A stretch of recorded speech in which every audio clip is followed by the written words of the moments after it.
Hi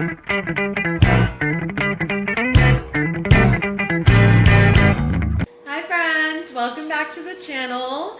On this week's episode, we're going to be talking about mindset shifts. 5 mindset shifts in particular that are guaranteed to transform your life. I don't know how else to put it. I feel like it's so easy for society and just people in general to feel powerless. And I feel like that's the way capitalism and the patriarchy is designed. It's designed to suppress our free will and keep us unaware of the fact that we are creators of our own reality. What we think, we become. And what we think is what our life becomes. And so this is just a reminder that you have so much more power over your life and how you feel and how things pan out, way more than you think.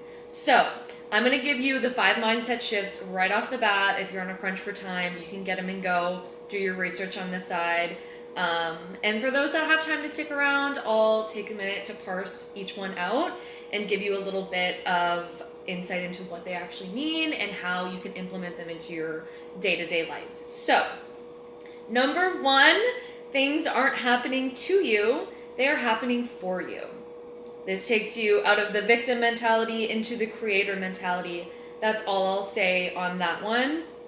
Moving on to the next. I don't have to, I get to. So shifting your perspective around, being obliged to do something like going to work, going to school, whatever, and instead getting the opportunity to go and do that.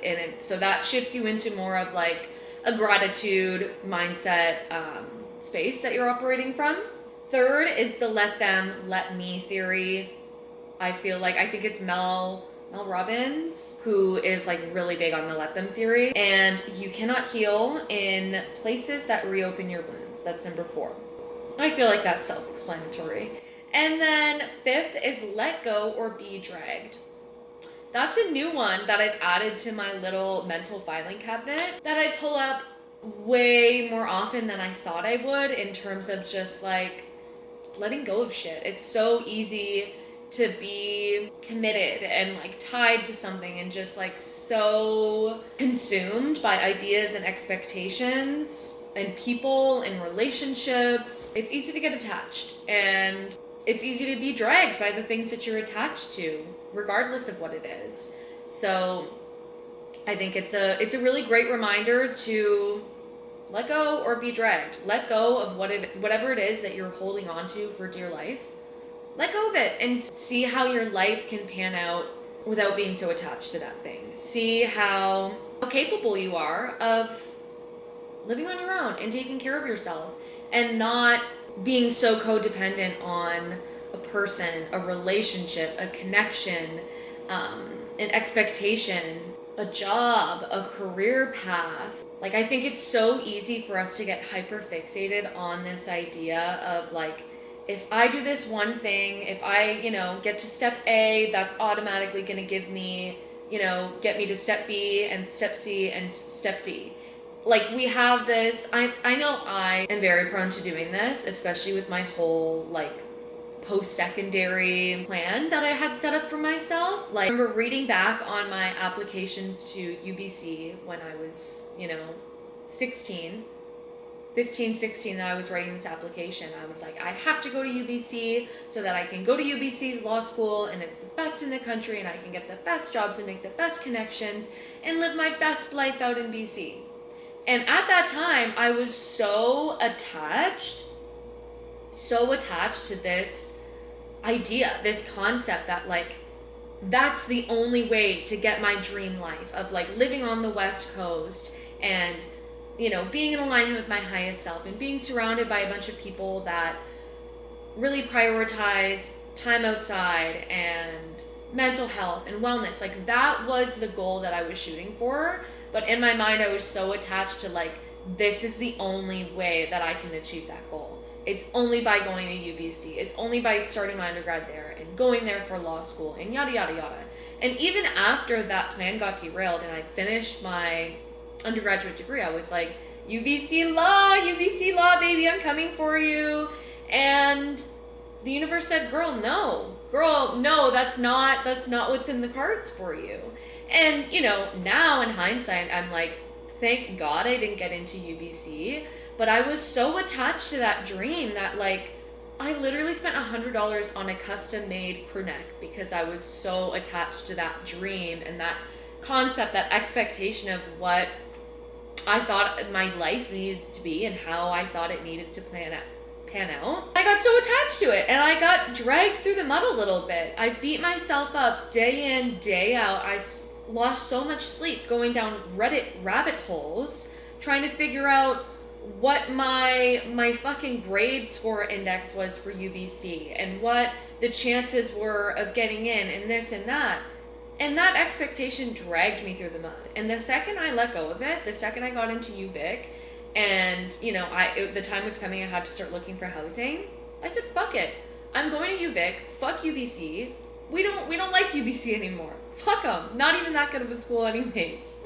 And the second I let go of that expectation, I was no longer being dragged through the mud, and I could actually just sit back and enjoy and take pleasure and bask in the glory of the fact that I was going to law school and I was finally moving out to BC, and not just BC, but Vancouver Island, like living my island girl dream, going to this amazing law school that has such an emphasis on health and wellness and community and support. Like, when you get so attached to this hyper fixation of what you think your life needs to be and how you think it needs to pan out, you're gonna get dragged through the mud.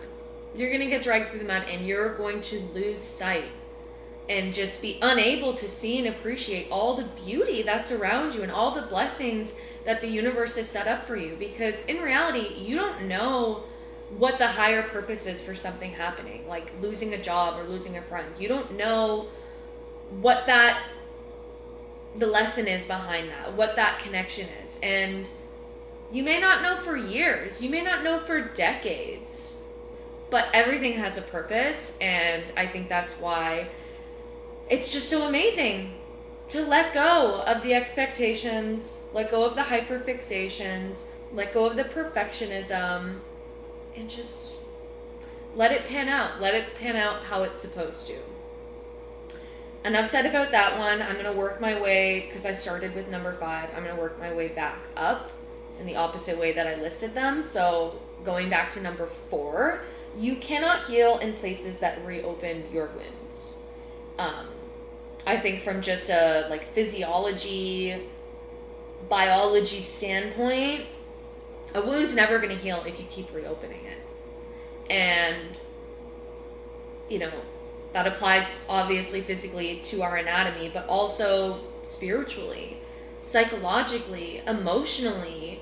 And I think this has a huge connection to childhood homes and childhood relationships and, long-standing power dynamics that are maybe narcissistic in nature and just have a tendency to be abused. You can't expect yourself to ever heal if you keep putting yourself in a situation where that wound is getting reopened.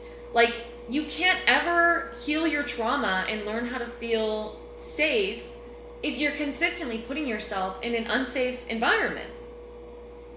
Like, it's so self-explanatory, and in theory, I know it's so simple, and in practice, I get it. It's so much harder. But it's easier when you realize that those two things, like healing and being in the place that created the wound, they can't coexist. They just can't.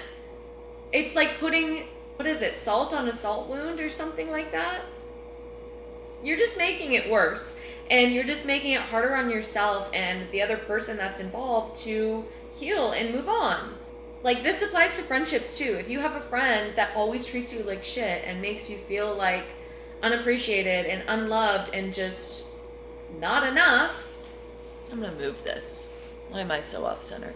You're never gonna be able to feel like you're enough if you don't ever take a break from that relationship and get insight from other people and other experiences that show you that you are enough. You're more than enough. You always were enough. It was maybe just that other person that has problems and was projecting that onto you. And I feel like this is really important because, especially in this modern day context, because I think it's more common now for young adults to live with their parents for, a longer time after graduating from school or building their career. I just think it's common for young adults in their 20s, sometimes even 30s, to be still living with their parents and living in their childhood home. And like, that's fine and that's good. Save your money, do your thing, if you have a positive relationship with your parents. If you don't have a positive relationship with your parents, if they're narcissistic and they make you feel stressed and anxious and emotionally dysregulated all the time, it's not worth the money that you're saving. I don't care how much money you're saving. It's not worth it. It's not worth it.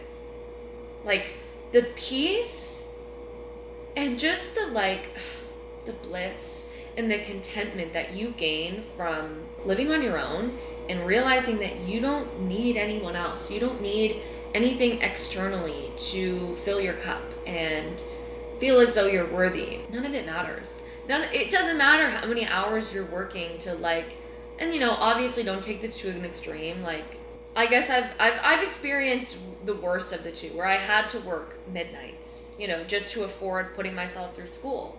And on top of that, I couldn't afford to pay for rent during COVID. So I lived at my mom's house, and it was traumatic, to say the least. And I knew that to some degree, and that's why I made an effort to get myself out of that environment. And even when I was living in that environment, I was barely living there. I was staying at friends' houses for, I'm talking weeks, sometimes months. I was coming home to get a change of clothes. When I came home, I did not engage with anyone. Literally just everything shut off. I was like a robot, just on autopilot, grabbing my clothes, grabbing my shit, in and out. Because I knew the effect that it had on me. And when you know that, you don't enjoy living with your parents, and you know that it stresses you out and it makes you anxious, why continue to live there? Why continue to engage in that? And if you have to for financial reasons, do what you gotta do, but do as much as you can to protect yourself and heal yourself, while being cognizant of the fact that you're in an environment that is not conducive to healing entirely. You can self-preserve, but it's just not possible to heal entirely. So if you're embarking on this healing journey and you're living with parents or living with friends or roommates that just always seem to be dysregulated and they got bad vibes, bad juju, keep that in mind and just take steps and make an effort moving forward to get yourself out of that situation, that relationship, that living situation, and work to get to a place where you can just exist and not be targeted and traumatized for just existing. It's hard, I know. In this economy, it's really hard. But the price of peace, it's priceless. It's priceless. And you can't ever achieve that in a place that consistently reopens your wounds. Okay, now number 3 is the let them, let me theory. If you're interested in more about the let them theory, it is Mel Robbins who talks a lot about it, and she has a book and podcasts and all that fun stuff. But essentially the Spark Notes version is that the let them and let me theory speaks to every individual's limits to control and limits to how much control you have over your own behavior and other people's behavior. You can't control whether or not someone goes to therapy. You can't control whether or not someone cares about their mental health and their physical well-being, their spirituality.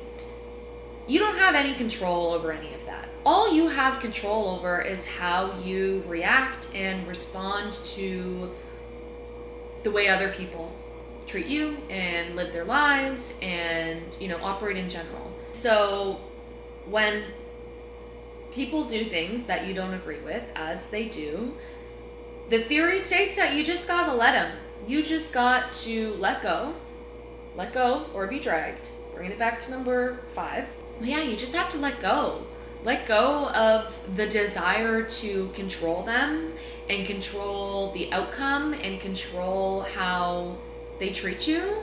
Because at the end of the day, their behavior, you can't take it personally. It doesn't say anything about you as a person. I mean, sometimes. But majority of the time, it's just a reflection of what's their internal state is. What's going on the inside of their head and what they think and how they treat themselves.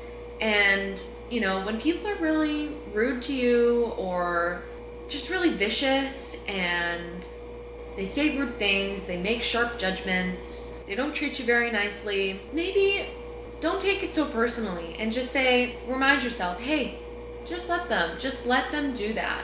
That's their life, that's their choice. And honestly, try and maybe have some empathy for those people, because majority of the times when they're so rude and cynical towards other people, it's likely because that's how rude and cynical they are to themselves. That's the internal narrative that's going on in their head all day, every day.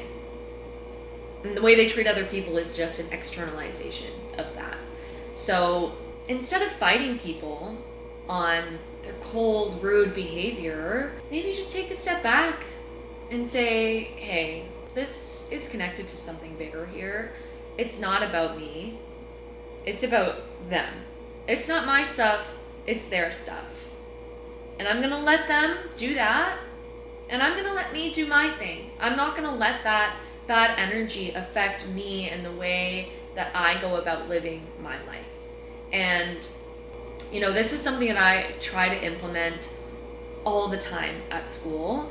I think it's really easy to let other people's overwhelm and stress and anxiety with work or school impact your own stress and anxieties about school. You know, if everyone around you is freaking out about this assignment and you're not, it's really hard to not let their externalizations of anxiety impact your own feelings of anxiety and your, you know, internalizations or externalizations of said anxiety. It's really hard to be in a group of people that are all freaking out and not freak out and be like, oh, it's actually fine. I thought it was fine and I still think I'm fine about it, you know? But I think it becomes easier to, you know, maintain your own regulated nervous system in an environment where a lot of people are externalizing their own dysregulated nervous systems. I think it's easier to maintain that regulated state when you are courageous and brave enough to externalize that, especially when you're surrounded by people that are externalizing the opposite. So for instance, let's say you're in a group of 10 people. They're all freaking out about this memo that's due, this big assignment that's due. They're all stressing. And you don't want to stress, and you're not feeling super stressed about it. And you notice that the more you listen to them, the more the conversation goes on, the more your nervous system becomes dysregulated, the more anxious you become. Try and be aware of that. Try and focus on that and tune into it and stop it before it gets out of hand. Try not to engage in the negative externalization that's going on in the group, and instead try and flip the script. Let them do their thing, but also let you do you.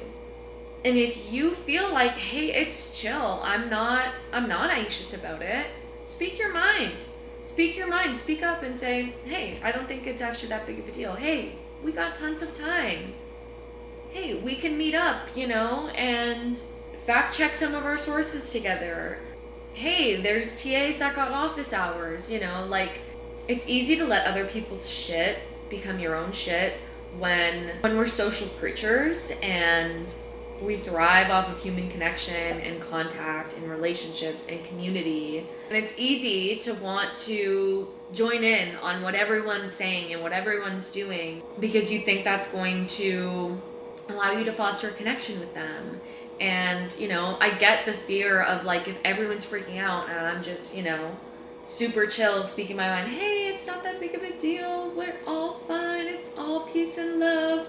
Everyone might hate you and, you know, might look at you weird and think that you are really annoying for saying that and not validating their anxieties. But they could also really appreciate that insight and those positive vibes and just the reminder that, hey, it's not that deep. Hey, we got time. Hey, it's actually not the end of the world.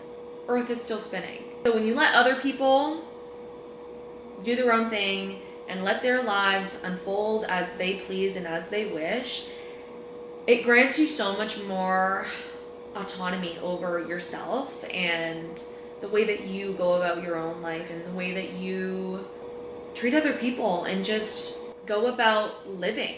If you care less about what other people are thinking and what other people are doing and how life is unfolding for them, you have so much more energy, such a bigger capacity then to focus on yourself and focus on what you want out of this life and what your thoughts are and how you want your life to unfold and how it is unfolding. Because then when I think you get into that habit of letting yourself, giving yourself constant permission to do what you want without fear of judgment, without fear of being ridiculed or ostracized by your friends, that's when your life truly becomes yours. You truly start living for you. And that's when everything changes. Okay, number 2, mindset shift number 2, I don't have to, I get to.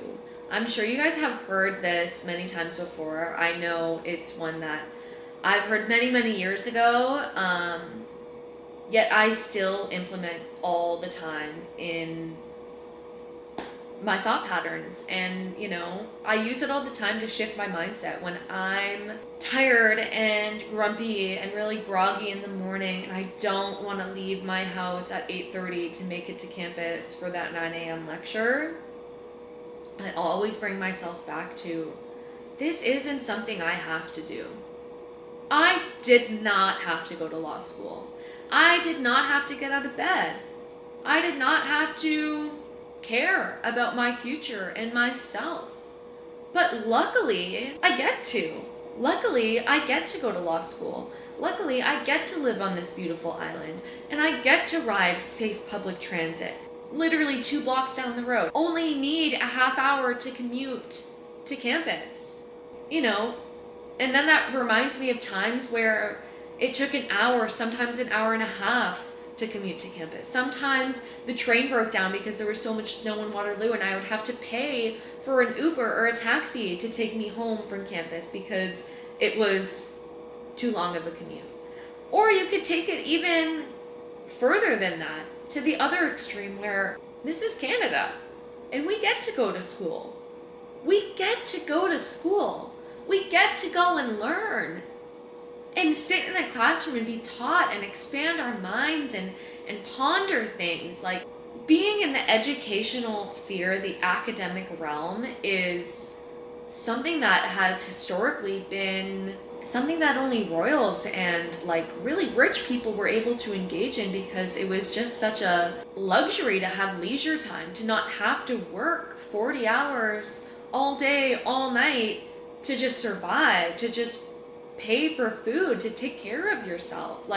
And that still is present today in other countries all around the world where kids my age, your age, older, younger, don't have the option of going to school. They don't have schools even available to go and learn at. They don't have the option of not working and slaving in sweatshops all day, all night. That's not an option. Going to the gym isn't an option for them. I'm sure they don't have gyms in a lot of remote places. You can look at it as having to go to the gym, or you can look at it as getting to go to the gym, getting to move your body, getting to exercise, getting to release those endorphins. Fuck, there's people that are paralyzed, people that are in wheelchairs, people that are blind. All those things that you think you have to do that are such a drain and an obligation are actually truly a blessing. Just being able to watch this video, just being able to listen to it, just having the ability to see and hear are blessings in and of themselves. Those aren't things you have to do. They're things that you get to do inherently, intrinsically, by just being, by just existing. And then that transforms everything in your life. Because all of a sudden, you're not a victim having to do anything. You're a conscious creator of your own reality, getting to do whatever you want. You have full autonomy, full independence to do whatever it is that you want to do. To go and look at the trees, to go and watch the sunset, to go and watch the clouds, to walk to school, to sit and to learn, to further your education, to build a career, to film a YouTube video, to watch a YouTube video. Like, it's such a blessing in and of itself to be here and to exist. And then on top of that, we have all these amazing blessings of getting to sit on a comfortable couch, getting to sit in a warm, clean apartment with a steady, strong roof over your head.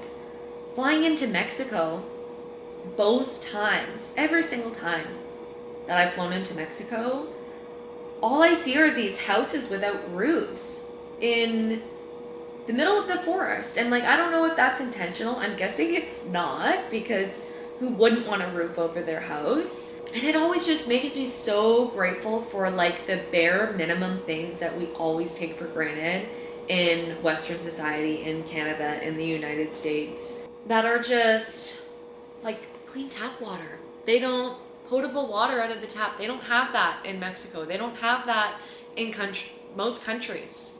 They don't have that in Flint, Michigan. A civilized, Western, wealthy country. They don't have clean tap water. You don't have to drink water. You don't have to eat healthy. You don't have to take care of yourself. You get to.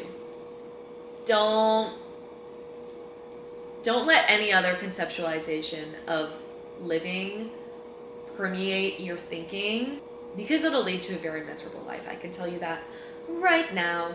Okay, last one, bringing it back to the very first one that I mentioned. And this ties into that victim creator mentality that carried over from the last.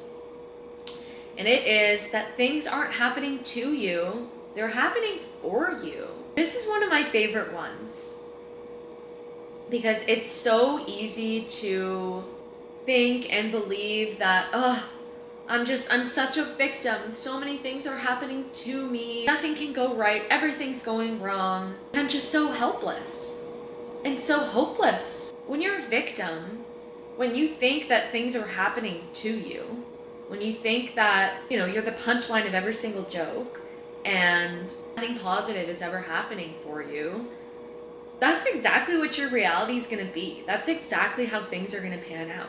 Literally everything is just perception. It's just your mindset. It's literally how you perceive it to be. And that's it. And it's so much simpler than everyone makes it out to be. Like, yeah, life is hard. Yeah, shit's tough. I get it. Life isn't easy. And it's really easy, especially in this modern day context, to like feed into that negativity bias, feed into that cyclical thinking of, I'm never good enough, and that's why these things happen to me, and these things happen to me because I'm not good enough, and because I'm not good enough, no good things ever happen to me. And it's just this constant cycle of reaffirming the belief that your life sucks and that you have no power over anything, no autonomy over how you feel, how you look, how you perceive your life, whether or not you enjoy the sun hitting your skin, whether or not you let being late for class ruin your day. Like, you shift your mindset from things aren't happening to me, things are happening for me. I'm not the victim, I'm not the punchline. I am the creator, I am the center of this universe. Everything is happening for me and in my best interest and in my benefit. That's what your reality is going to be. That's what it's going to manifest as. Because literally everything is based off of perception. Like, if you can get fired from your job and you can see it as being the end of the world and like the start of a midlife crisis and everything's going downhill, or you can see it as, hey, the universe just gave me a sign.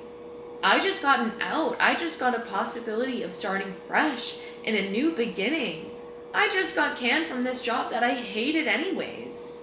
Now I get to go and pursue all these other things that are so much cooler and more beneficial and conducive to my growth and learning as an individual and a soul. There's so much that you can do and that you can say to make your external reality be a bad thing or a good thing. And it literally just depends on how you perceive it and how you think about it and how you structure your thought process around it, how you talk to yourself about it, how you allow yourself to feel about it.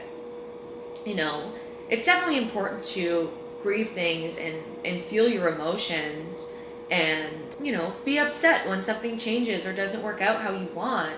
But when you let that feeling and that emotion dictate your internal state and your external reality, you're giving up all your power.